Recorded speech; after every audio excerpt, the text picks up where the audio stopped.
Welcome back to the OurView Podcast. On today's episode, I welcome my guest, Marie Dagenais-Lewis. Today, we are celebrating Disability Pride Month. Listen in on our conversation as Marie and I share our stories about our journeys at arriving to a place of pride about having a disability. It wasn't always that way for both of us, and I think you will really appreciate our stories and the path that we took to arriving at this sense of pride of living with disabilities. Enjoy the conversation.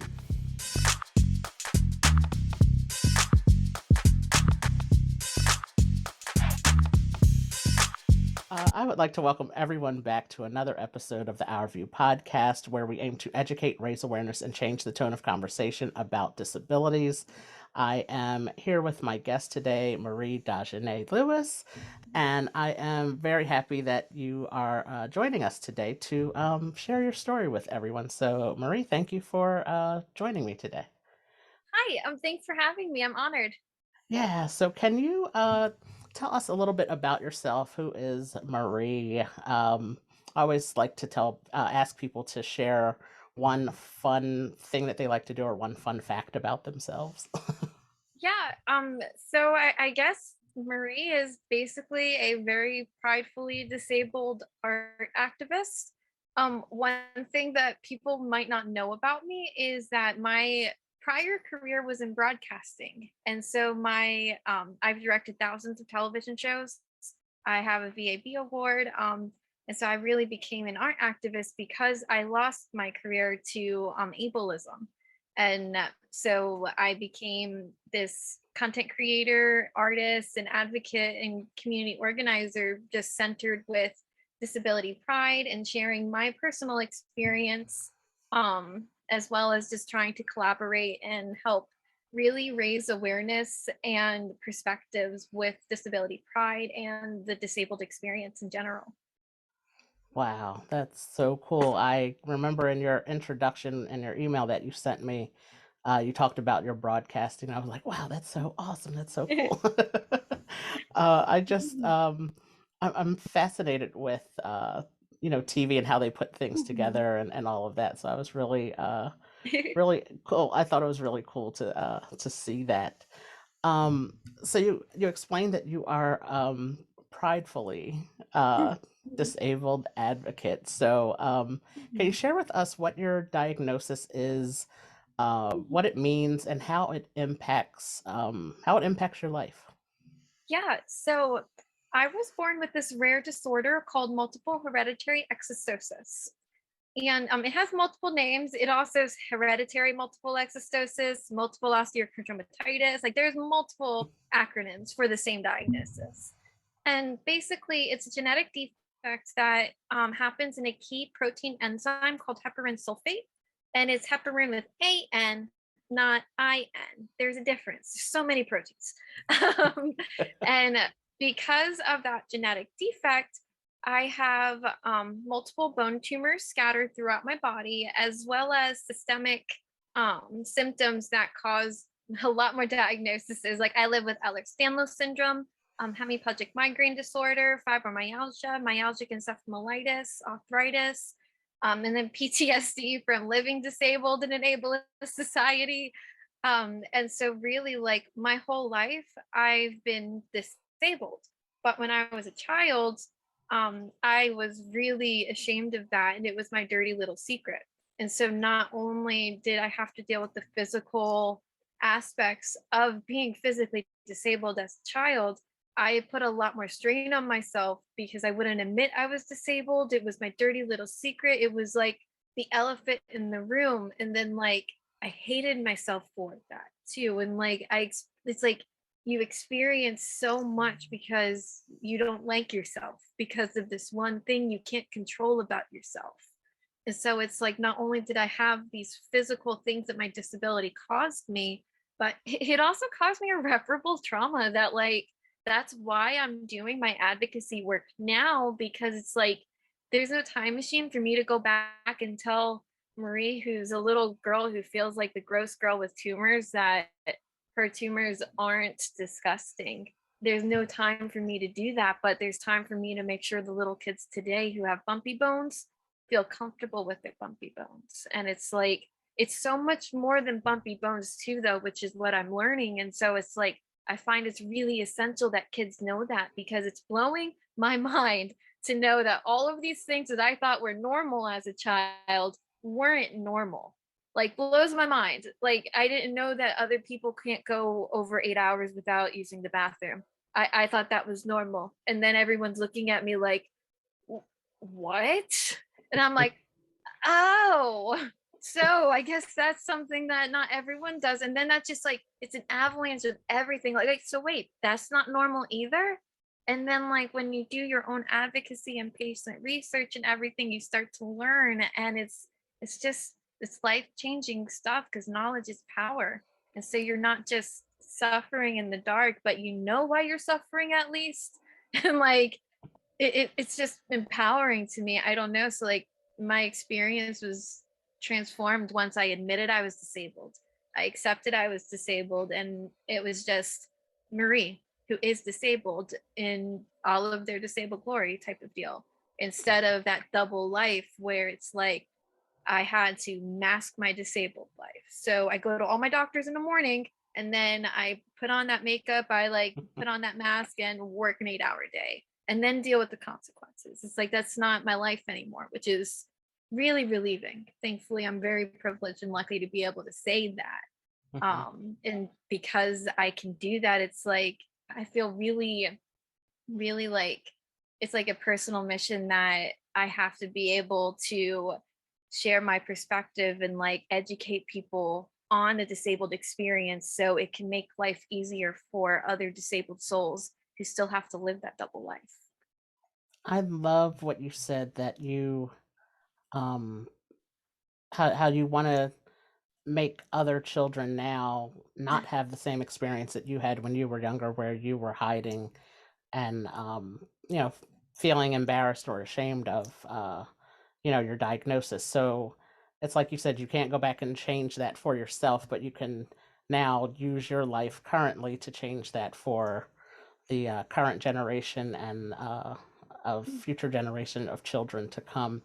And I believe that's where you and we have that in common, because that's why I started my OurView company, because it started with children. It started with my nephew, where he didn't understand, or I should say, he understood why my disability and why I had to walk with crutches and use a wheelchair.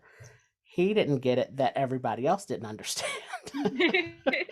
Right. His classmates. Why don't they understand? Why don't they know that? Because they don't know me. Mm-hmm. And so that's where it all started for me. And it was just like, okay, so when I remember when I was a kid, we had this, I don't know if it was a nonprofit, but it was some group that came around that did a puppet show about disabilities to my elementary school, and they talked about certain disabilities. And I do remember that they did that for me, because I was the first person with a visible disability in the school. So I wanted to like recreate that experience for children. And it's something that for some reason, I never thought about it. I think because for me, my disability is more visible, where, as I said, I walk with crutches and use a wheelchair at times. So it's in people's faces, and so it's kind of like it is the elephant in the room. And so it's, unfortunately, it's something that I don't have to talk about it, but I choose to talk about it with people. Growing up and being in middle school and high school and college, it's just like, oh yeah, I have to use this wheelchair, I have this thing called spina bifida. And I just kind of go into the whole conversation about it, because it's like you can't get around the wheelchair. So you have to really talk about it. But to know that you are now using your life to help break down those stereotypes and the ableism that exists, and to say that you have the pride of being a disabled person is really great. I love that when you were talking about that in your email introduction about who you are, and why you would be a great guest for the show. So I'm really excited to have you on. And another thing that I was so happy about to see is that you created a series of coloring books. And again, I like to write. I'm not the best writer, but I use poetry as a way to cope with my disability and just life in general with uh, surgeries that I've had and just different situations, the good, the bad, the happy, the sad. I just wrote about it, whether it rhymed or not, or it made sense. It's just a way for me to get things out. And I can't draw or design much of anything. So I'm always happy and excited to hear about people that can do those things. So, can you tell us about your series of coloring books? It's called Chronically Spooky.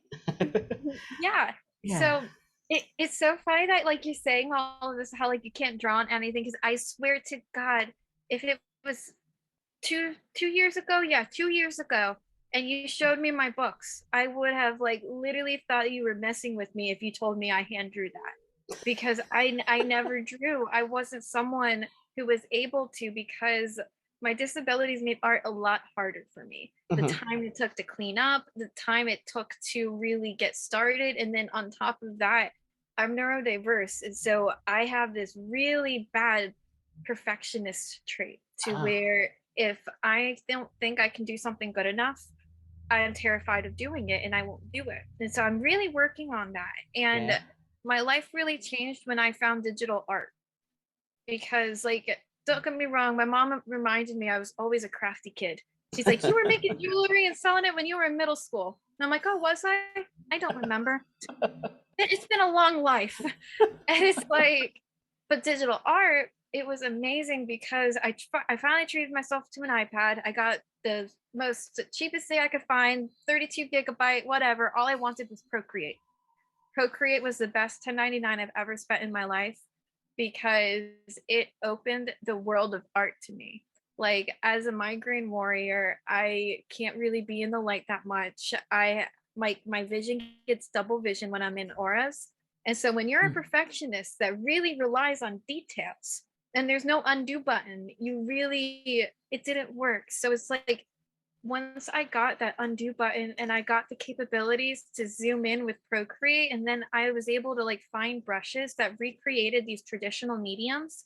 Like, I have alcohol brush sets, I have thick painterly like oil, impasto, gouache, watercolor. Like, it's an amazing thing because this one little app opened up a massive world to me. And so back in 2020, when I was in the middle of losing my career, I was still fighting to save it. I pulled the discrimination card, so I still had my job for a little bit, but I knew the writing was on the wall. I got my iPad, and so I got Procreate, and I started working with it. And Wow. 2 months later, when I lost my job in August of 2020, all I had was art and advocacy, because I got back into my advocacy work. And so really it's like I poured all of my emotions into my art, and out of that came Chronically Spooky. And so Chronically Spooky was published, the first one, in October of 2020, and it features 21 pages that are all hand drawn. And the theme is spooky, like, because it's honestly, it's always spooky season when you're living with a disability and a chronic illness.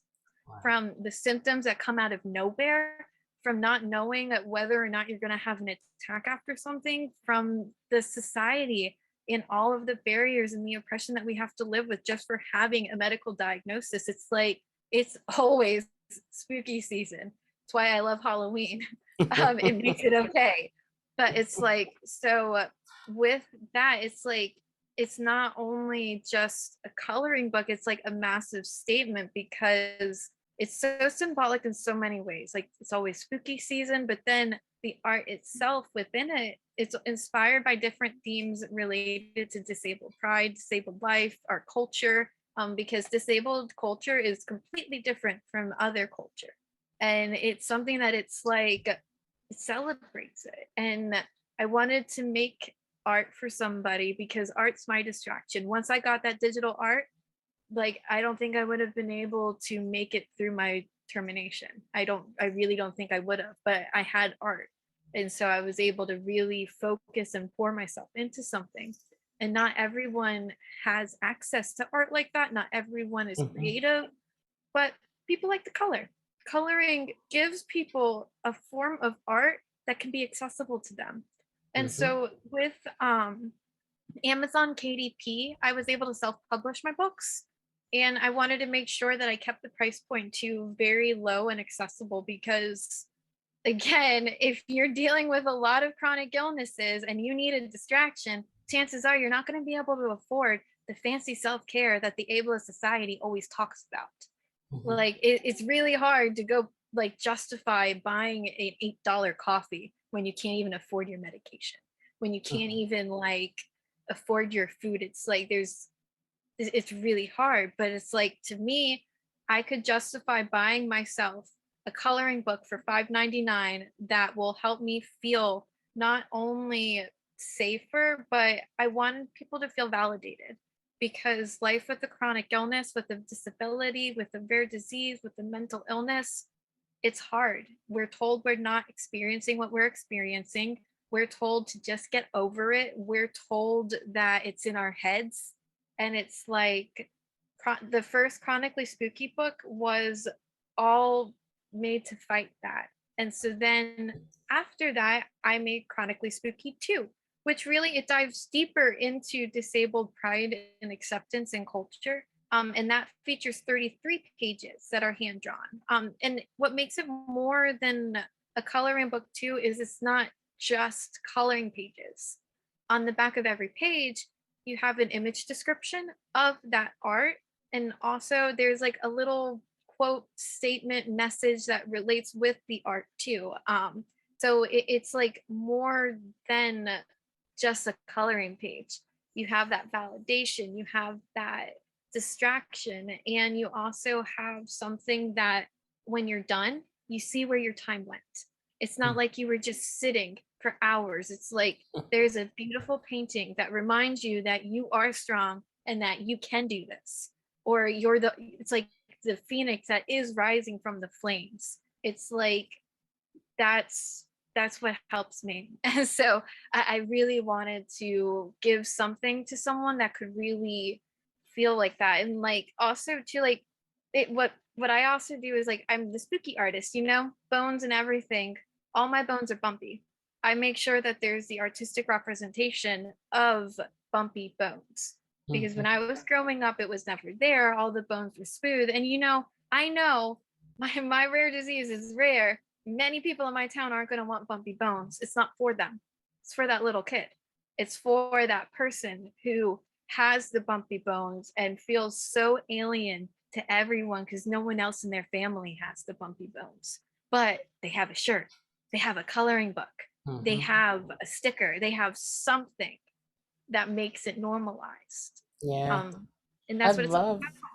And I love that that you used your own experience to create this, and how you used art, like you said, to really help you through, losing your profession, and how you created your own, your own art. And that was, and then to come up with such a great concept, and to use it to educate as well, is, it's a brilliant idea. So I'm really glad that you were able to find that. And one of the reoccurring themes in this conversation, which I love so much, is disability pride. Can you share what disability pride means to you, and why? I guess maybe how you arrived at that, because earlier you shared how, at first, your disability was something that you kept from people, and you didn't share it with other people, and now, uh, you're willing to talk about it. You have a great social media page, which we will talk about soon, where you share different stories and parts of your life living with a disability. So can you share what disability pride means to you? Yeah, disability pride to me is accepting and embracing your disabled existence for everything that you are.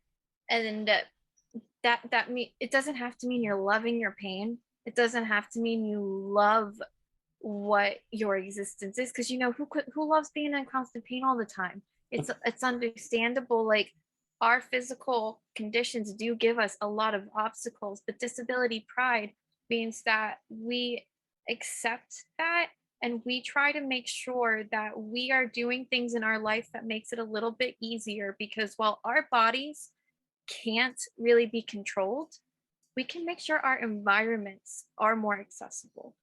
Our environments are more comfortable to us. Our environments are more adapting to us. And so disability pride, though, is very nuanced, because there's different levels of disability pride. I didn't just get to my pridefully disabled existence. Like, it took me decades. And then not only that, like, I started really talking about my double life, which was my disability, back in 2016, when I had a cancer scare that really forced me to, because I was about to have a major surgery. Didn't know if I was going to be cancer. Didn't know if I was ever going to be able to go back to work. I was going to be out of my directing for months at least, the very minimum. And so it was like a major impact. It was my two worlds collided. And once that happened, I was never really able to put that mask back on. And so it was like I started the journey there of my self-acceptance, and I was walking towards disability pride. Well, my form of walking towards disability pride. But I wasn't there because I use the term chronically ill. I'm not disabled. I'm chronically ill. I'm a spoonie. I don't have disabilities. It's just chronic illnesses, all of that stuff. I had a lot of internalized ableism to really unpack, because there's nothing wrong with the labels of chronic illness, spoonie, or anything like that, because I am a disabled, chronically ill spoonie. It's all me. But we are inherently ingrained to think disability is negative. And so in turn, we find these labels that will call ourselves something else to mean the same thing. And we don't even really realize that, no one says a spoonie to be euphemistic. They say it because it's understandable to the culture that we know of within the chronically ill community. But that doesn't change the fact that we are forced to have this culture because of the Ableist Society. And so disability pride is really acknowledging all of the internalized ableism that we have been ingrained into us, because no one made that choice. No one makes the choice to be ableist. We make the choice to be anti-ableist. We make the choice to actively unsubscribe to all of these systemic tropes and narratives that society has ingrained into us from the very beginning of time. Because anthropologist Margaret Mead, she is quoted by saying that the mark of civilization is a healed femur bone. So the first mark of civilization is anti-ableism. Civilization is the evolution of anti-ableism. The more and more that we grow as a society, the more and more we're really steering away from the animalistic instincts of the animal kingdom, which would make us, leave someone out to die when their bone got broken, instead of making sure they were healed and taken care of for the rest of their life. And so it's like with disability pride, we're understanding that we have been taught to think a certain way about disability, and we're not feeling guilty about it either. How can we feel guilty when it's all we know? It's all we've ever been taught. Like, conversations like these, podcasts like yours, you started in 2011 doing all of your work. That's pioneering in all of this stuff. It's like those are the first conversations that are really had that start to walk towards disability pride in the way that we can. And it's like, so when these conversations have only started happening within the last 30 years, how can we feel guilty of being inherently ableist? We can't. Disability pride is accepting that. It's knowing we didn't have that choice, but we can make the choice to educate ourselves in any way that we can, whether it's talking to other disabled souls, whether it's sharing our story, it's looking at different contents, it's so many different ways we can educate ourselves.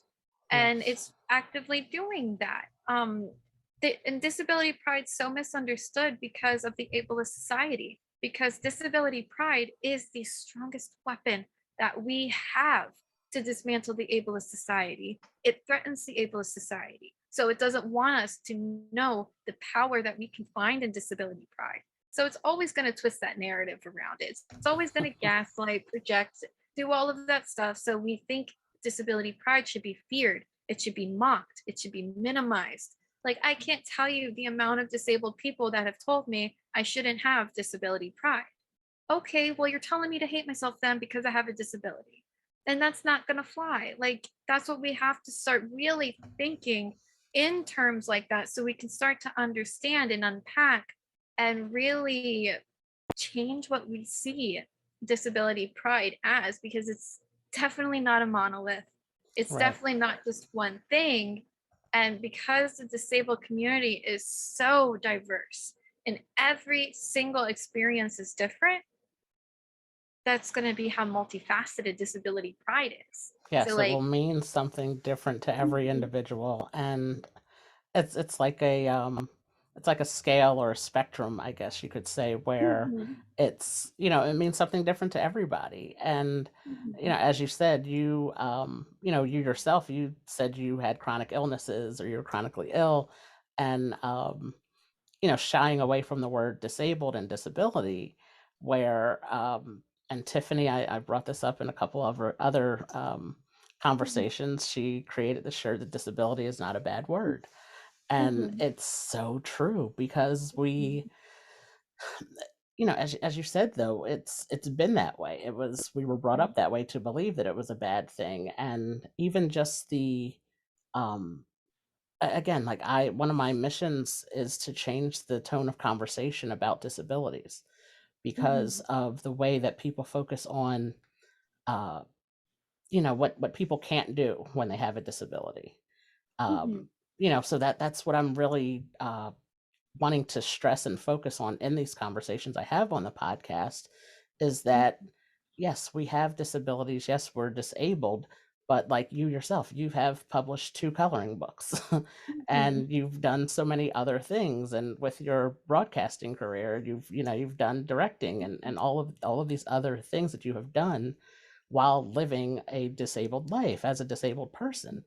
um we're out here, I always say, we're out here doing things. We're yeah, oh yeah. we're doing a lot of stuff, and people need to know that, and that is how we can really help change this conversation. And uh, you've touched on it as well throughout the conversation about ableism, and I think that's um, a really big topic that has come up a lot, especially in the Mhm, last 2 years with everybody on social media. A lot of the content creators, disabled content creators, are having conversations about ableism.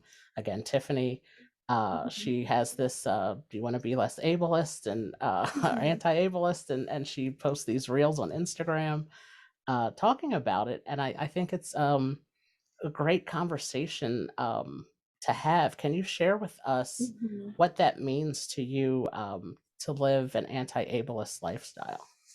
Oh yeah, I can't even tell you how happy it has made me to see that transition. Because back in the summer of 2020, I was being canceled, I was being harassed, I was being like bullied for being an anti-ableist advocate. I was being told I wasn't advocating the right way by my own friends, by mental health advocates, by disabled advocates, by chronically ill advocates, because I was one of the only people trying to do anti-ableist advocacy in a time when it really wasn't done. I was newer to the community. I had taken a hiatus from social media. So, like, where I had grown my page for like a couple of years, I had taken a break. And so here's this newcomer trying to talk about ableism when we're talking about something else. Who does she think she is, kind of deal, I guess. I don't know. All I know is I'm really grateful I didn't give up during those times, because they almost made me quit, but I didn't. And I kept talking about ableism. And I kept talking about disability pride. And then I found the diverse ability community. And that was my glimmer of hope.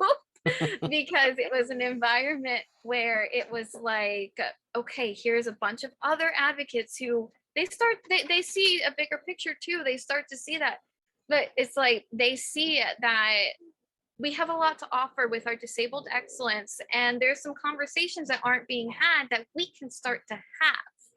And so through the diverse ability community, I kind of got this, like, I guess, a confidence in a way, because I saw other people were interested too. And it's like from June of 2020 to now, it is miraculous. It makes me so happy that there are people, like, not even in the disability community. I'll be in some random like checkpoints page from my local town, and I see some random person being like, that's an ableist comment. It's trickling down. It's not just in our conversations anymore. Right. And it's like ableism is a nuanced term, just as much as disabled pride, just as much as everything, because it's so deeply rooted in everything we do. Ableism is the oldest systemic generational curse that we have on the world. Because again, our sign of civilization was that healed femur bone. So that means ableism was the rule of law prior to civilization starting to evolve. And so ableism is the systemic oppression, and that could go in many different forms. There is so much more than just oppression. It's like words, language, microaggressions, actions. It's like the inherent exclusion and the inherent mistreatment of someone because of their medical diagnosis, whether it is diagnosed by a medical professional or not, and whether you are privy to that diagnosis or not. Many little asterisks and fine prints with that, because you can be ableist without knowing it. You can be ableist to someone who doesn't think they're disabled. You can be a disabled person can be ableist to another disabled person. It's like there is no fine prints that say, oh, well, this isn't ableism. No, we all have this internalized ableism. We all are actively ableist. And some of us have just started learning a little bit earlier than others about ableism. And so we're a little bit more educated when it comes to being anti-ableist, but that doesn't mean I'm not ableist. I'm still unpacking my own ableism every day too. I'm still learning. I'm still like everything like that. No one is like not ableist at all. And so living an anti-ableist lifestyle, that means you're doing everything that's within your personal power to be anti-ableist and to dismantle the Ableist Society in your own way. And I say in your own power because my anti-ableist lifestyle is completely different than anyone else's, because my life is different. I'm very lucky in that when I lost my lifelong career because I stood up to being discriminated against, I had a family. I had a husband who, he also lost his job around the same time too, but he was able to go out and he was able to work a job to where we could make some money where I couldn't. He had that ability to make sure that we had some form of income. We were living with family, so we weren't going to be homeless. I wasn't forced to mask. I wasn't forced to have to swallow my pride, and I wasn't forced to have to play the Ableist Society's game. I was extremely privileged. I was extremely fortunate. There's not many people who can say no to a severance package. There's not many people who can say, no, I'm going to not take this buyout of silence, and I'm going to make sure that I can still share my story. People don't have that privilege because the Ableist Society won't let that. The Ableist Society won't let us share our stories. And so it's like my anti-ableist lifestyle is totally different because of different scenarios in my life. For someone else who can't unmask, an anti-ableist lifestyle for you would look like not feeling guilty that you can't unmask, not self-loathing yourself because you have to play by the Ableist Society's game, and accepting your disabled existence in any way that works for you. Whether that's when you get home, you take off that mask and you exist in all of your disabled glory in any way you can, whether that's just accepting that you have to mask and I'm not going to feel bad about it. I'm going to do everything I can to make my life more comfortable without making sure I'm threatening my existence. It's Mhm. like knowing that whatever works for you is okay and how it should be. That's an anti-ableist lifestyle. So if you can't ask for accommodations, if you can't disclose, if you can't be existing pridefully disabled and post content on social media that talks about your disability, all of your anti-ableist lifestyle needs to be within yourself. Self-acceptance, self-love. Make sure you're pointing that resentment that you inherently must feel, because how can you not feel resentful for having to hide your existence? Don't point it at yourself. Point it at the real culprit, which is the Ableist Society. So like doing everything you can to feel comfortable with yourself while knowing the real enemy is the ableist society.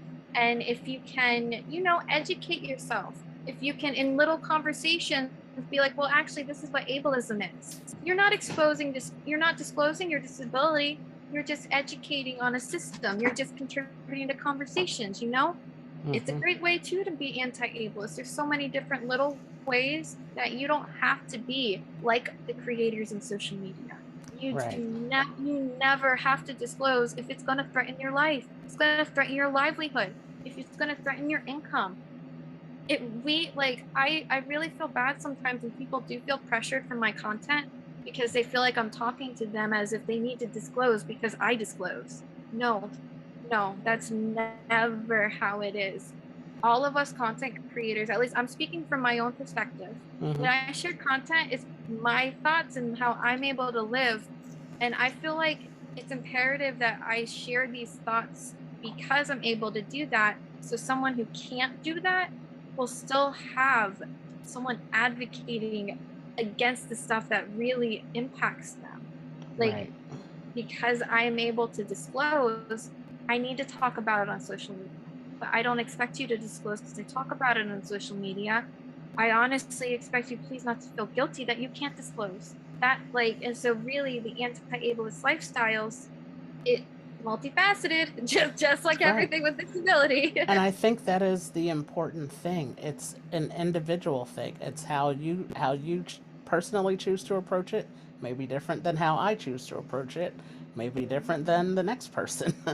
How they choose to approach it as well. And I think one of the big things that you mentioned too is that it's a thing that we all have to become educated on. Every single person, and I know some content creators can be more, I guess, like in your face about it and real, almost in a confrontational kind of way about it.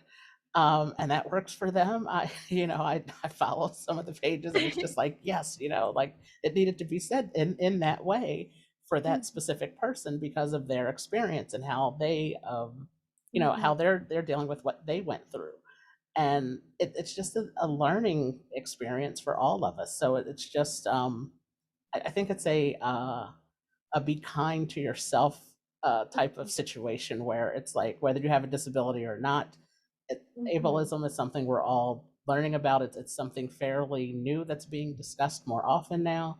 And as you said, you notice it on your township pages, and I notice it in some of the local news articles and things like that. And they're pointing out ableist language and all types of things like that. So it is something that people are hearing more about, and they're discussing it, they're talking about it, and that is um, I always say that's how we start making change, by talking about things. So I think I truly appreciate, like I said, your content that you post. And before we do wrap up, I would love for you to share where people can follow you on social media, where they can buy your coloring books, and any other thing that you would like to share. If you have anything coming up, Yeah, just share everything. yeah. And real quick too, I want to also, like, it's really important to acknowledge too, when it comes to ableism, if someone is saying something is ableist, listen to them. because their experience is different from yours. And even though you might not think it's ableist, maybe you haven't had that experience to know why it is. So ask them. Don't say, no, it's not ableist. Ask them, be like, I didn't know that this is. Please, do you mind sharing a little bit more so I can understand better? Because when we automatically feel combative and we say, oh, well, that's not it, that can't be it, we're also talking over another disabled soul who is being vulnerable and who is really trying to dismantle the ableist society. And so it's natural for someone to feel a little defensive if they feel like they might be either being attacked in any way. I mean, you're not being attacked when someone's talking about ableism, but it's natural for someone to feel personally attacked if they might realize that they do this thing without realizing that they do it.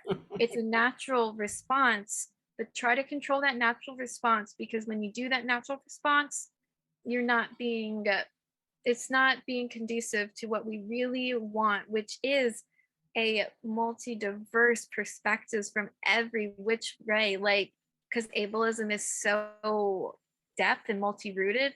I'm not going to experience every form. I'm not. It's impossible for me to. I live in America. I live in the South. Like, I'm at a certain place. I'm not going to experience the type of ableism that people in other countries are going to. I'm not going to experience the type of ableism that someone in California is going to. It's like their ableism is so different. And so just as we close, it's just so important to remember, when we're learning about ableism, you're never being attacked. And it's natural to feel defensive, but remind yourself, I can't be guilty for having this system inherently ingrained into me, and I'm choosing to be better because I want to learn. So instead of being defensive and shutting down, I'm going to ask, how can I be better? How does this work? What makes it like this? And make these little steps, because it's every impact, every action that makes a massive impact. And you can connect with me on social media. So I am at Rare Advocate. That's r.a.e.advoc8.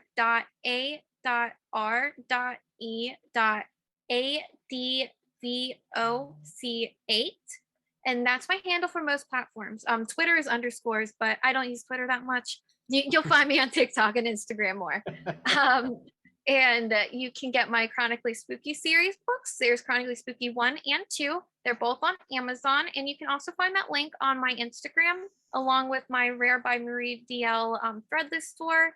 And there's also something really exciting coming up this year for July with the Power and Pride celebration, the second annual one that I'm hosting and organizing. So I might actually be in touch with you, Arthur, for that celebration, because I would love to have your voice amplified for it. I really enjoyed our conversation, and I'm really so thankful that we were able to have it today. Yes, me too. And definitely reach out for anything. I am, I'm all for it. And I appreciate you taking the time to share your story and to have this conversation about disability pride and ableism. And again, I love conversations. I love talking to people, hearing their stories and their experiences.